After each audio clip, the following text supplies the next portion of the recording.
जय हिंद फ्रेंड्स, कैसे हो आप सब। आई होप आप बहुत अच्छे होंगे। आज एक नई चर्चा के साथ में हम आपसे जुड़े हुए हैं रीट 2025। ठीक है, उसके बारे में जानेंगे। अभी नोटिफिकेशन आया है, 15 तारीख लास्ट डेट है। और इससे क्या होगा और क्या क्या इसके बारे में है, मूलभूत जानकारी हम यहाँ से प्राप्त करते हैं इस वीडियो के माध्यम से। और ज़्यादा बड़ी नहीं है, 10-15 मिनट की होगी। ठीक है, तो मैं हूँ अभिषेक त्रिपाठी और मैंने सीटेट जो सेंट्रल टीचर एलिजिबिलिटी टेस्ट होते हैं उसको 5 टाइम्स क्वालिफाई करा, केंद्रीय विद्यालय का पेपर क्लियर करा है और मैंने एटॉमिक एजेंसी सोसाइटी का पेपर क्लियर करा है। तो टीचिंग में मैंने पेपर अच्छे क्लियर कर रखे हैं। ठीक है, और एस्टेट भी मैं 1 टाइम क्वालिफाइड हूँ। तो रीट के बारे में बता रहा हूँ, रीट में क्या क्या है, जैसे नोटिफिकेशन के हिसाब से, प्रीवियस ईयर क्वेश्चन के हिसाब से और सारे नोटिफिकेशन को पढ़ के मैं आज ये वीडियो बना रहा हूँ। तो आपको आशा है कि इस वीडियो से ज़्यादा मदद मिलेगी जानकारी इकट्ठा करने में। ठीक है, तो रीट क्या होता है, एक तरीके से रीट के बारे में जानते हैं क्या है। ये लोगो है भाई। ठीक है, लोगो थोड़ी सी जानकारी दे देता हूँ। रीट के इंपॉर्टेंट डेट्स कब है, अभी इस साल आए हुए हैं, फॉर्म आए हुए हैं। तो एप्लीकेशन ऑनलाइन एप्लीकेशन होंगे। कैसे होंगे? ऑनलाइन, ऑनलाइन मोड में उनकी साइट पे जाके 16 दिसंबर 2024 से स्टार्ट हो चुके हैं। कब से स्टार्ट हो चुके हैं? 16 दिसंबर 2024 से। और लास्ट डेट कब है फॉर्म भरने की? 15 जनवरी 2025। 15 जनवरी 2025 लास्ट डेट है। तो भाई लास्ट डेट, ज़्यादा डिले मत करो। लास्ट डेट है तो भाई लास्ट में साइट भी नहीं चलती, तो उससे पहले कुछ मेरे ख्याल से आप 13 तक अपने फॉर्म फिल कर लो। अगर आप जिम्मेदार कैंडिडेट हो तो ज़रूर करोगे। ठीक है, आने वाली वैकेंसीज हैं लगभग 80,000 प्लस होंगी वैकेंसीज। जहाँ तक बात चल रही है 80,000 प्लस वैकेंसीज होंगी। लेकिन उसमें क्या मांगा जाएगा? रीट मांगा जाएगा, आरटेट मांगा जाएगा, राजस्थान एलिजिबिलिटी टेस्ट मांगा जाएगा। ठीक है, टीचर एलिजिबिलिटी टेस्ट मांगा जाएगा। उसके बाद फीस पेमेंट डेट है। फीस पेमेंट डेट और लास्ट डेट लगभग एक साथ में ही होते हैं, 1-2 दिन आगे पीछे हो जाते हैं। एग्जाम कब होगा? देखो ये सबसे बढ़िया नोटिफिकेशन की बात है, एग्जाम भी बता दिया, 27 फरवरी को हो जाएगा। 27 फरवरी 2025 को होगा और एडमिट कार्ड 19 को आएंगे। मतलब लगभग 8-9 दिन पहले, 9 दिन पहले, लगभग 9 दिन पहले कहेंगे, 9 डेज पहले आ जाएंगे आपके एडमिट कार्ड आ जाएंगे। ठीक है, महत्वपूर्ण दिवस कौन कौन से हैं हमारे रीट से रिलेटेड 2025 में के बारे में जानकारी मिलती है। अब आ जाते हैं भैया एडमिट कार्ड। फीस वगैरह क्या है? फीस वगैरह अब इसमें क्या है, लेवल 1 होते हैं, लेवल 2 होते हैं, लेवल 1 और लेवल 2। ठीक है, लेवल 1 लेवल 2। जो लेवल 1 भरेगा और सिंगल पेपर भरेगा, सिंगल पेपर, तो उसके लिए 550 रुपये है जनरल की। ठीक है, जनरल की। बाकी एससी वगैरह की उससे कम होगी, उसमें नोटिफिकेशन में मेंशन होगा। लेकिन जो लेवल 1 लेवल 2 दोनों भर रहे हैं उसके लिए 750 रुपये है। कितने रुपए है? 750 रुपये है। आ जाते हैं आगे भाई। अब भाई रीट हम कर रहे हैं, ये रीट होता क्या है? रीट क्या है सरकार, अब बताओ।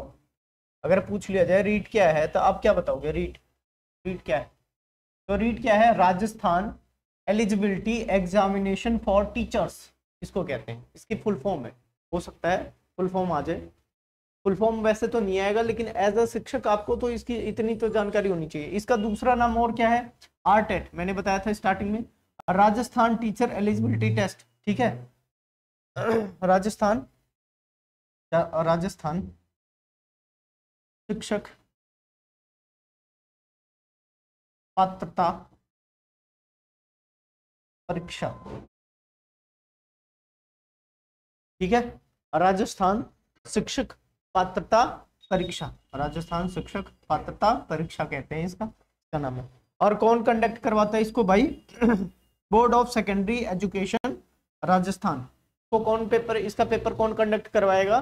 तो राजस्थान के जो बोर्ड है, शिक्षा बोर्ड है, वो कराएगी, जो सीनियर सेकेंडरी के लिए होगी। आ जाते हैं भाई सब। तो भैया लेवल कौन कौन से होते हैं रीट में? 2 लेवल हैं बेसिकली, अभी तक तो 2 ही लेवल हैं। एनईपी ने तो 3 लेवल कह दिया, लेकिन एनईपी अभी इन्होंने फॉलो नहीं करा, तो इन्होंने 2 लेवल पे एलिजिबिलिटी टेस्ट लेते हैं, एक लेवल 1 लेवल 2। ठीक है, स्तर 1 स्तर 2 पे लेते हैं। स्तर 1 क्या है? स्तर 1 स्तर 1 स्तर 1 में क्या आ जाते हैं आपके? प्राथमिक शिक्षक आ जाते हैं, प्राथमिक शिक्षक आ जाते हैं। प्राथमिक शिक्षक कौन सी कक्षा को पढ़ाते हैं? क्लास कक्षा 1 से लेके 5 तक, ठीक है। और जो लेवल 2 के शिक्षक बनते हैं वो लेवल 2 के शिक्षक के लिए क्या है? लेवल 2 के शिक्षक जो हैं स्तर स्तर स्तर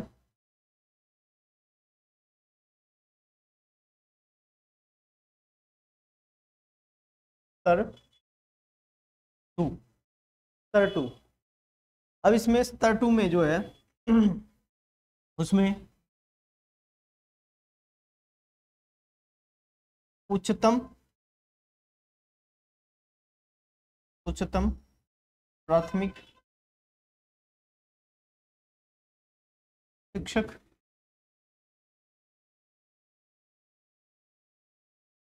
या इसको कहते हैं माध्यमिक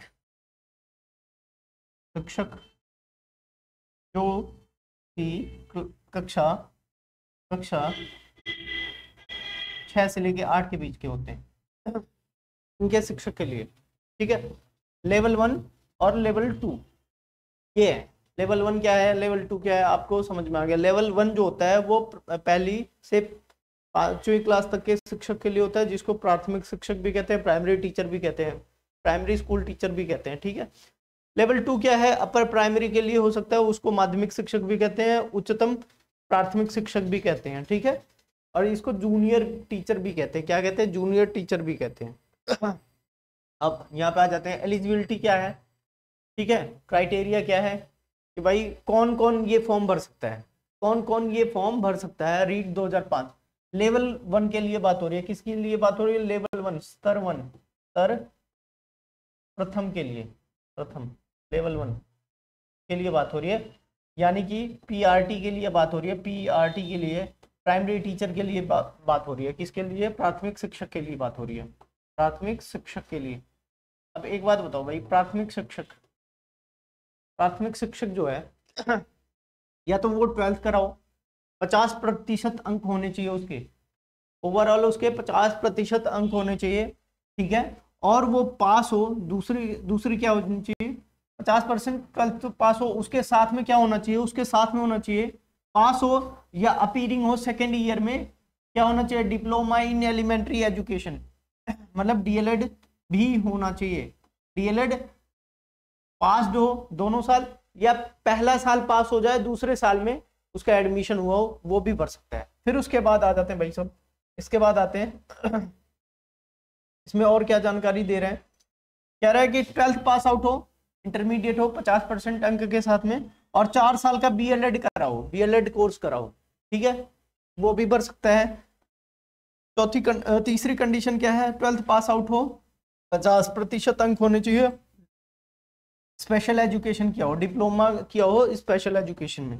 और चौथा क्या है? बैचलर डिग्री हो, बैचलर डिग्री हो मतलब 12th के बाद बैचलर तभी करेगा, बैचलर डिग्री हो, बीए वगैरह, BA, BBA, BCom, BSc, BTech जो भी है। और उसके बाद में आपको क्या करना है? उसके बाद आपको डिप्लोमा 2 साल का होना चाहिए, डीएलएड होना चाहिए। क्या होना चाहिए? डीएलएड होना चाहिए।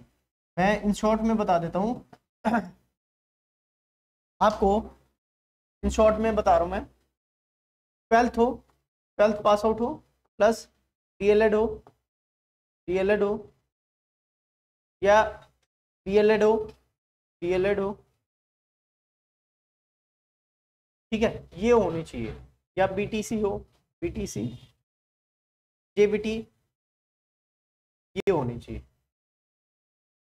ये अगर है आपके पास में तो आप लेवल 1 के लिए फाइट कर सकते हो, ठीक है। आ जाते हैं भाई सेकंड वाले में। सेकंड लेवल में स्तर नंबर कौन सा है? स्तर सेकंड। क्लास कौन कौन से की होती है इसमें? शिक्षक कौन से क्लास से? 6 से 8 तक के शिक्षक के लिए। यहाँ पे क्या है? बैचलर डिग्री होनी चाहिए, बीए होना चाहिए, बीकॉम होना चाहिए, बैचलर वाली डिग्री, या बीएससी होनी चाहिए, ठीक है। 2 ईयर का डिप्लोमा होना चाहिए एलिमेंट्री एजुकेशन में, डीएलएड होना चाहिए, ये हो सकता है। या बैचलर और मास्टर दोनों होना चाहिए, एमए वगैरह, बीए वगैरह भी हो, एमए वगैरह भी हो, बीएससी वगैरह भी हो, एमएससी वगैरह भी हो, तो ये सारी होनी चाहिए। उसमें एटलीस्ट कितने होने चाहिए, 50% अंक होने चाहिए, पास होना चाहिए या अपीयरिंग होना चाहिए बीएड में, बीएड डिग्री में। बीएड के लिए अपीयरिंग मांग रखा है, बीएड के लिए अपीयरिंग मांग रखा है, लेकिन आपको पास होना पड़ेगा पहले, किसमें, बीए या मास्टर में, मतलब बैचलर में या मास्टर में आपको पास होना चाहिए, ठीक है। अब इसके बाद आ जाते हैं बैचलर डिग्री। बैचलर डिग्री होनी चाहिए, एटलीस्ट 50% अंक होने चाहिए, और बीएड स्पेशल भी चल जाएगा इसमें। क्या चलेगा, बीएड स्पेशल। यहाँ पे बात कही जा रही है, ध्यान से सुन लो, बीएड स्पेशल चलेगा। क्या चलेगा, बीएड स्पेशल, यहाँ पे बीएड स्पेशल डिग्री चलेगी। अब इसमें क्या कह रहा है नेक्स्ट वाले में, फोर्थ जो क्राइटेरिया है, जो फोर्थ क्राइटेरिया है वो क्या होना चाहिए, 12th पास आउट हो, 12वीं पास हो 50% अंक के साथ में, और बीए ऐड कर रखा हो, 4 साल का इंटीग्रेटेड कोर्स कर रखा हो। तो इसको समराइज करते हैं, बैचलर डिग्री होनी चाहिए बीए, बीकॉम, बीए, बीकॉम और बीएससी हो, या एमए, एमकॉम,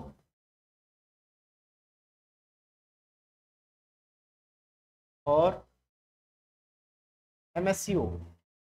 इसके साथ में आपका क्या होगा, बीएड चलेगा, बीएड या बीएड एजुकेशन भी, बीएड स्पेशल एजुकेशन भी चलेगा, स्पेशल भी चल जाएगा इसके साथ में। और एक लास्ट वाला जो है वो क्या कह रहा है, बीए एड भी चलेगा, बीए एड मतलब बैचलर ऑफ आर्ट, और इसके साथ में ये दे रखा है बीए एड या बीएससी ईएड, ये भी चल जाएगा। 4 साल का होना चाहिए, कितने होना चाहिए, 4 साल का इंटीग्रेटेड कोर्स होना चाहिए, ये कंडीशन होनी चाहिए इसके अलावा, ठीक है। बात समझ में आ रही है। अब हमने एलिजिबिलिटी देख ली दोनों स्तर पे। सिलेबस क्या क्या है, सिलेबस के बारे में देख लेते हैं भाई। सिलेबस क्या है, सिलेबस है भैया, ध्यान से देखो, बाल विकास है, भाषा एक है, भाषा द्वितीय, और फिर उसके बाद मैथ है। ये कौन से लेवल की बात कर रहा हूँ, स्तर 1 के लिए बात कर रहा हूँ, स्तर 1 के लिए बात हो रही है, ठीक है। और इसमें क्या है, गणित है, और क्या है, ईवीएस में एनवायरमेंटल स्टडी है, इसको पर्यावरण भी कह सकते हैं, पर्यावरण। तो आप सबको बहुत ज़्यादा पैनिक होने की ज़रूरत नहीं है, मैं बताता हूँ। ये 30 मार्क के हैं, 30 मार्क 30 क्वेश्चन, 30 मार्क। तो ये भी 30 मार्क, मतलब 30 क्वेश्चन, ये भी 30 क्वेश्चन, और ये भी 30 क्वेश्चन, और ये भी 30 क्वेश्चन के लिए। यहाँ तक बात समझ में आ गई? यहाँ तक आप सबको बात समझ में आ रही हो? 30 क्वेश्चन है, टोटल 150 मार्क का होगा पेपर। कितने का होगा? 150 मार्क का होगा। कितने मार्क का होगा? 150 मार्क, 150 प्रश्न है। इसमें नेगेटिव मार्किंग तब है, ध्यान से सुनना, थोड़ा सा नेगेटिव मार्किंग में इसमें नोटिफिकेशन अच्छा खासा आया। पहले क्या होता था कि आप छोड़ के आ जाते थे पेपर में, कोई नंबर नहीं कटता था। अब क्या कह रहा है, नेगेटिव मार्किंग तो नहीं है। जैसे मान लो कोई क्वेश्चन है, क्वेश्चन नंबर 1 है, क्वेश्चन नंबर 1 है, उसके 4 ऑप्शन दे दिए, ए, बी और सी और डी, और एक ऑप्शन इस बार और आएगा ई। कौन सा ऑप्शन होगा? E option. क्वेश्चन पहला, इतने ऑप्शन है। अब क्या कह रहा है कि आप चाहो तो इनमें से आंसर दे दोगे, 1 से 4 तक आंसर दोगे, कोई नंबर नहीं कटेगा, कोई नंबर नहीं कटेगा। आपने क्या करना है, सही हो चाहे गलत हो, एक भी नंबर नहीं कटेगा। लेकिन आपने इस क्वेश्चन को छेड़ा ही नहीं, आपने कहीं फिल ही नहीं करा, तो इसका मतलब क्या है, आपके तब नंबर कट जाएंगे, 1/3 कटेंगे। कितने कटेंगे? 1/3 कटेंगे। 3 क्वेश्चन गलत छोड़ने पे ऐसे 1 नंबर चले जाएंगे। तो मैं एक चीज और बता देता हूं कि भाई उनके लिए ई ऑप्शन है, जो इसमें से इन चारों में से कोई ऑप्शन नहीं लेना चाहता तो ई फिल करेगा। क्या करेगा? ई फिल करेगा, फिर ई वाला ऑप्शन फिल करेगा, ठीक है, ई वाला ऑप्शन फिल करेगा। अगर जिसने भैया ई वाला ऑप्शन फिल करना भूल गए फिर से बता रहा हूँ, बहुत इंपॉर्टेंट बात है। जो ई ऑप्शन नहीं फिल करा उसके भाई साहब नंबर कटने शुरू हो जाएंगे। जो नंबर जितना गेन करा है उसमें से कट जाएंगे, 1/3 कटेंगे, 1 मार्क 1/3 कटेगा, उस पूरे मार्क का नहीं, मतलब 1 मार्क का 1/3 कटेगा। मतलब 3 गलती आपने करी और 1 नंबर गया आपके हाथ से। 3 गलती कैसे? छोड़ के आगे, बस छोड़ के आगे आपने कुछ नहीं करा, फिल नहीं करा तो गलत माना जाएगा। अगर पहले ऐसा नहीं था, पहले यहीं तक का ऑप्शन था, अब ऐसा क्यों हो रहा है? ऐसा इसलिए हुआ क्योंकि भाई बहुत सारे बच्चे क्या होते थे, खाली छोड़ के आ जाते थे, बाद में उनके लिए भाई उनके स्पेशल उनके जो रिश्तेदार बैठे होते थे तो फिल कर देते थे, और फिल होने के बाद भाई वो एलिजिबिलिटी टेस्ट उसका क्लियर हो जाता था। तो कुछ रिश्तेदार भी तो काम कर आ जाते ना, तो वो रिश्तेदारों से बचने के लिए ये ऑप्शन है। मतलब आपने नहीं करा वहां पे ही, और अब अगर आपने 20 से ज्यादा छोड़ दिए तो आपके तो भाई पूरा पेपर कैंसिल मार दिया जाएगा। ठीक है, तो यहाँ पे दिमाग लगा के, ठीक है ना भाई साहब। अब इसको यहाँ तक हमने देख लिया कि भाई क्या क्या है, कैसा कैसा हिसाब किताब है, हिंदी में क्या है और कैसा है। सर पेपर का मैं बता देता हूँ।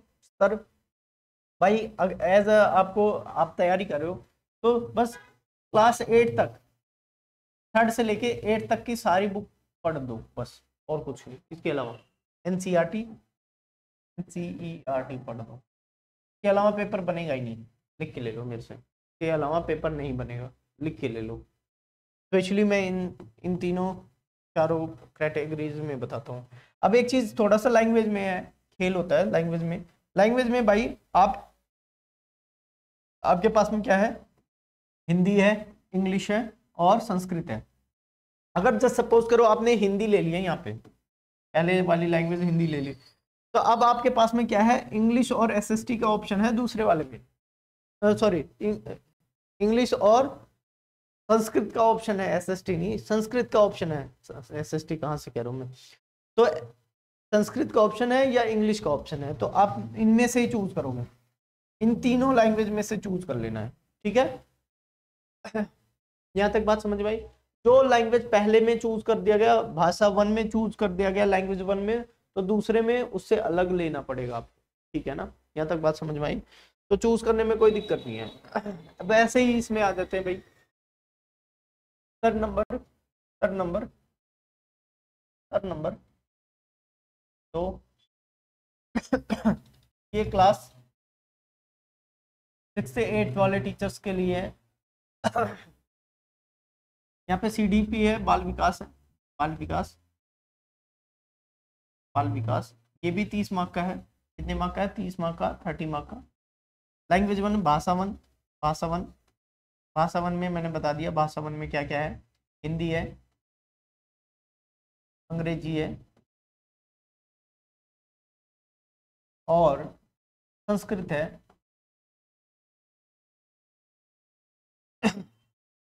सेम भाषा 2 में है, लेकिन मैंने बता दिया जो चूज करोगे भाषा 1 में वो भाषा 2 में चूज नहीं करोगे।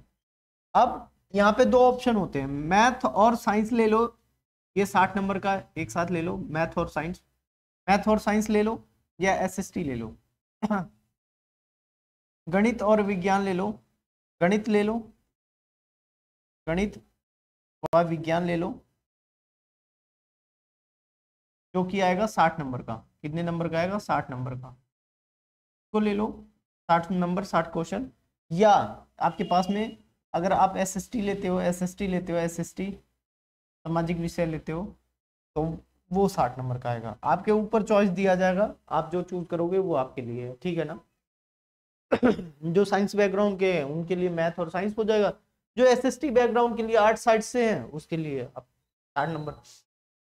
ठीक है, तो इसमें यहाँ भी 150 नंबर का पेपर होता है, यहाँ भी 150 नंबर का पेपर होता है, यहाँ भी 150 नंबर का। देखो 30 90 और 60 ही है, तो 150 नंबर का पेपर होता है। और आप पूछोगे सर पासिंग मार्क क्या होते हैं? पासिंग मार्क भाई मैं जनरल के पर्सपेक्टिव से बात करूंगा। जनरल के पर्सपेक्टिव से क्या बात है सबके लिए, लो देखो भाई, सबके लिए बात कर लेते हैं भाई। देखो भाई इसमें पासिंग मार्क क्या है? पासिंग मार्क भाई जनरल के लिए 60% नंबर है, 60%। भाई 150 का 60%, 150 का अगर 60% निकाला जाएगा तो हो जाएगा 90 नंबर। 150 में से 90 नंबर लाने हैं। ये किसके लिए है? टीएसपी होते हैं वहां पे राजस्थान में, और नॉन टीएसपी। 150 में से 90 लाने हैं, 90 लाने हैं 150 में से, 90 लाने हैं 150 में से। अब इसमें क्या है, एसटी के लिए 36%, 36%, 150 का 36% निकाल लिए, निकाल लेना भाई, ठीक है, अपने हिसाब से निकाल लो, जो भी वैल्यू आएगी। 150 तो भाई 3 तो 4, 54 नंबर, इनके लिए कितना आएगा? 54 नंबर, 150 में से 54 नंबर चलेगा। और यहाँ पे 55 है नॉन टीएसपी के लिए, नॉन टीएसपी के लिए 55%, 82 के आसपास आता है 55%। ये भी 82 ईडब्ल्यूएस के लिए, लेकिन ईडब्ल्यूएस सिर्फ कहाँ के होंगे? राजस्थान के। ईडब्ल्यूएस एससी ओबीसी कहाँ के? राजस्थान के होनी चाहिए। कहाँ के होनी चाहिए? राजस्थान के होनी चाहिए, ठीक है ना। यहाँ पे 55%, 82 के आसपास आएंगे। और बीडो के लिए 50% है 50% मतलब 75 नंबर, इसके लिए 50% 75 नंबर, चाहे टीएसपी से हो चाहे नॉन टीएसपी से हो। यहाँ तक बात समझ में आई? आगे आ जाते हैं भाई साहब। तो भाई साहब यहाँ तक जानकारी आपको अच्छी लगी हो तो भाई चैनल को क्या करेंगे? अपना प्यार देंगे, शेयर करेंगे और सब्सक्राइब करेंगे। अगर आपको और भी कुछ जानकारी प्राप्त करनी है रीड के बारे में तो कमेंट बॉक्स में अपने क्वेश्चन या डाउट जो भी है आप लिखिए, और फिर उसके बाद यहाँ से आंसर प्राप्त कीजिए, मैं वीडियो बना दूंगा। आपको जो भी डाउट है इस फॉर्म से संबंधित, कुछ भी, कैसे सिलेबस कवर किया जाएगा, क्या क्या टॉपिक्स आएंगे, कहाँ से पढ़ना चाहिए, कहाँ से नहीं पढ़ना चाहिए, ये सारी चीज़ें आपके मन में जो भी डाउट होंगे आप मेरे पास में कमेंट करो, और फिर कमेंट करने के बाद में मैं उसकी जानकारी दूंगा, ठीक है। और बढ़िया विद प्रूफ और रिसर्च के साथ, ठीक है। धन्यवाद।